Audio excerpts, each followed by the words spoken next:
விதமான கடிதங்களை கொடுத்தாலும் மாநகராட்சியிலிருந்து எந்த விதமான பதிலும் வருவதில்லை. என்ன காரணம் என்றும் எனக்கு தெரியவில்லை. மக்களுடைய குறைகளை எதிரொலிக்கவர்கள் என்ற முறையில் இதை நான் வன்மையாக கண்டிக்கிறேன். ஓசூரில் ராமநாயக்கன் ஏரி அழகுபடுத்துகிறோம் என்று சொல்லி 34 கோடி ரூபாய் செலவிலே உலக வங்கியில் கடன் வாங்கி மக்கள் தலையிலே கடன் சுமையை ஏற்றிவிட்டு இன்றைக்கு மாநகராட்சியில் எந்த விதமான பணிகள் செய்கிறார்கள், எந்தெந்த திட்டங்கள் நிறைவேற்றியிருக்கிறார்கள் என்று கடிதம் கொடுத்தாலும் அதற்கும் பதில் இல்லை.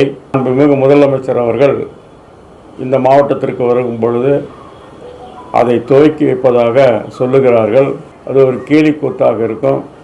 இது மாண்புமிகு முதலமைச்சர் அவர்களுடைய கவனத்திற்கு செல்லுகிறதா இல்லையா என்பதும் எனக்கு தெரியவில்லை. ஓசூருக்கும் பெங்களூருக்கும் இருக்கக்கூடிய பாலம் விலகி அது இருக்கின்ற நிலையிலே நான் அறிந்த வகையிலே இந்த பாலமானது மிகவும் பழமையான டிசைன்.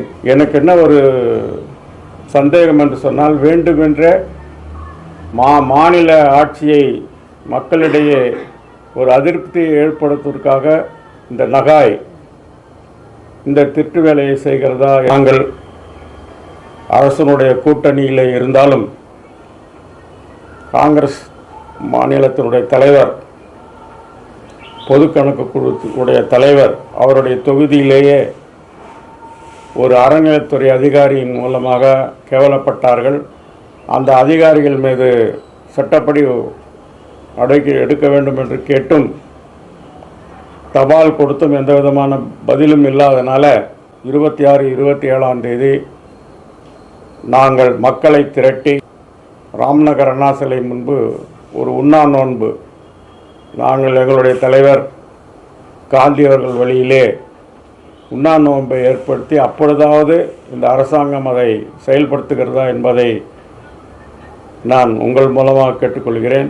இந்த அறநிலைத்துறை என்பது பல்வேறு வகையிலே மக்களுக்கு ஒரு இடையூறாக இருக்கிறதே தவிர எந்த விதத்திலும் நல்ல பணி செய்வதாக இல்லை.